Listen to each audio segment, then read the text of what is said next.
Hey, I'm Hunt, and this is Hunt on LSU, your channel for LSU Fighting Tiger football talk. Enjoy the video. We want you to leave a comment below, hit that like button, and subscribe right below the video. Enjoy. LSU is going to go out there on Saturday night in Death Valley with either Jaden Daniels or Garrett Nussmeier at quarterback. But Florida's defense is going to be the same, being the same guys. And that's what I want to talk about to start the show today as we dive in to this annual, for the moment, rivalry in the Southeastern Conference. You look at Florida by the numbers. Their scoring defense is 10th in the SEC. That is not very good. Their total defense is 8th in the SEC. That's middle of the pack, but at the University of Florida, not very good. Their rushing defense is 10th in the SEC. That is not very good. And their passing defense is 5th, which on paper looks pretty good. 5th in the league. That's a respectable pass defense unit. You better be that because you got Malik Neighbors coming. You got Brian Thomas coming. You got Mason Taylor coming. You got a solid offensive line, an LSU offense that's leading everybody in passing offense these days. Let's take a closer look at that Florida passing defense, shall we? You all watched the Florida-Utah game on opening night. It was the only show in town. It's a Southeastern Conference team. It's a team that was on LSU's schedule. It was the beginning of the season. You were probably watching that game. Utah owned that game because Florida couldn't do anything on offense. Utah had a backup quarterback in there. They ran the ball. They controlled it. They won by a couple scores. They only threw for 165 yards in that game. Am I going to give a huge hat tip to the Gator pass defense there? Well, they gave up a huge play on the first play of the game, and we're pretty mediocre. I'm not going to give them a huge pat on the back for that. Then they played McNeese, and they gave up 66 passing yards. Pretty stout against the Pokes.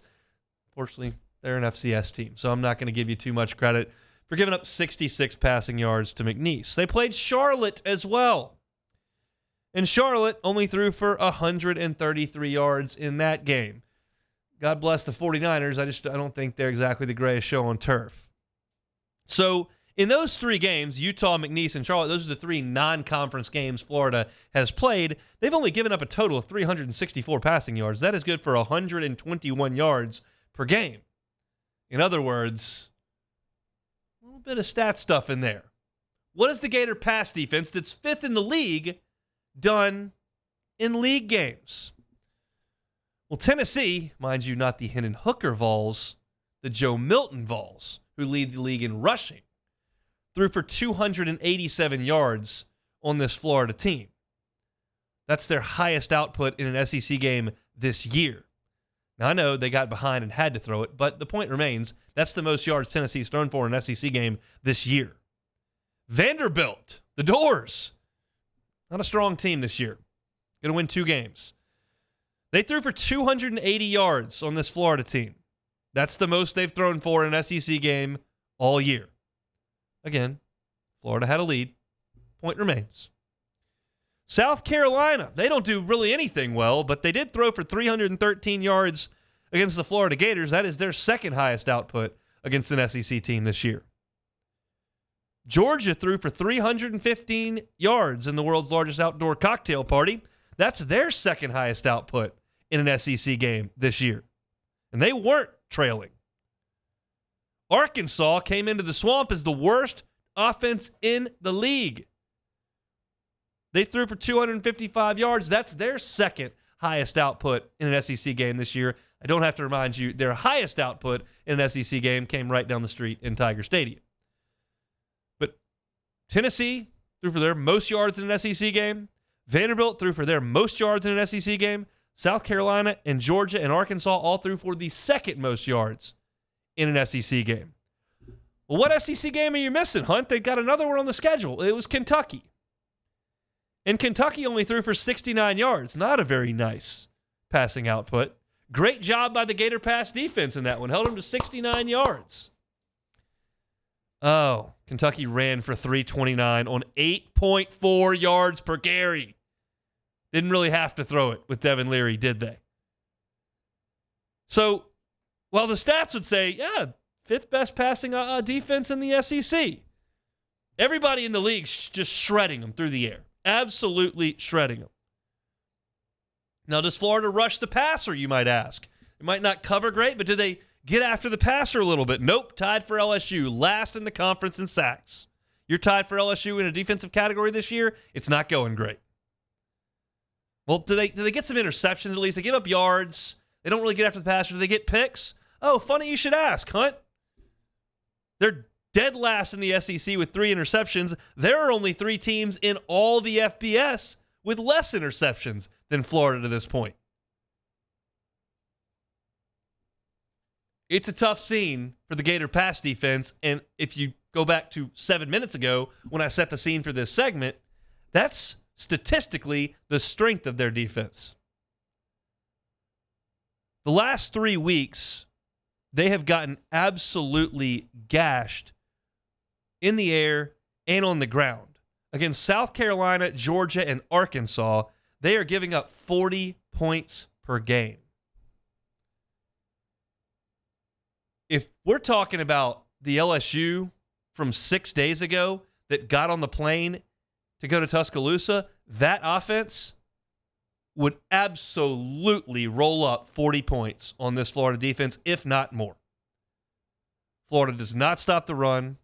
They do not defend the pass. They do not rush the passer. They do not make plays on the ball. They were bad on defense last year. They made a defensive coordinator change. They're not any better. That's why their record is what it is and why they may not qualify for a bowl game.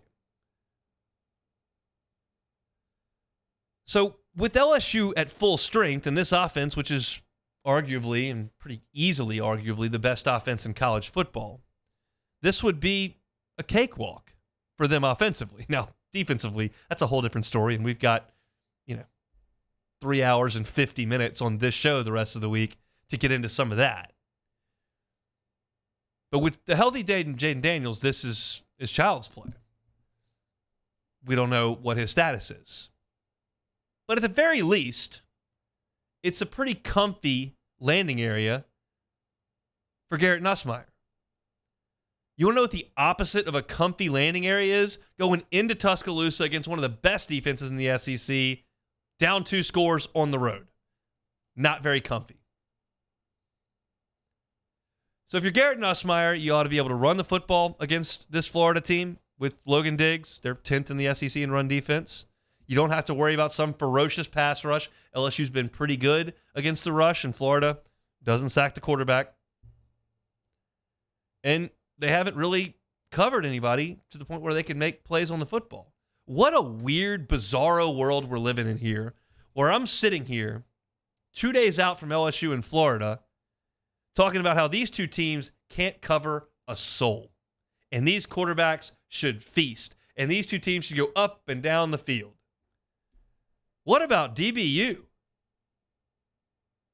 I think it's in Baton Rouge. I think the award circuit and the first-round picks and the Pro Bowls and the All-Pros would speak to that. But Florida can make their case. Certainly Ohio State's got theirs as well, and they've got a pretty good run of DBs in Tuscaloosa. But LSU and Florida can't cover anybody.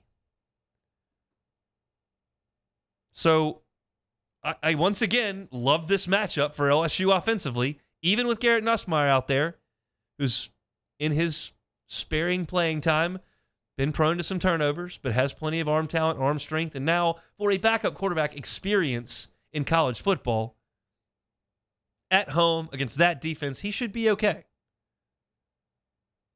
But I'd really like to see 5 throw a helmet on and go out there and play. Safety's first. The doctor's opinions go first. Jaden's opinion goes second. Brian Kelly's opinion goes third. And mine goes like 394th on the list. But I'm hopeful that Jaden Daniels can play and that he can roll up some impressive statistics in a Tiger win in this game. Because as I mentioned on Monday and Tuesday and Wednesday and today, I'm not going to shut the book completely on the Heisman Trophy right now. Hey, thanks for watching Hunt on LSU. Before you get out of here, do us a couple of favors. Hit that like button, leave your comments below, and subscribe to the channel for all your Fighting Tiger football talk. See you next time.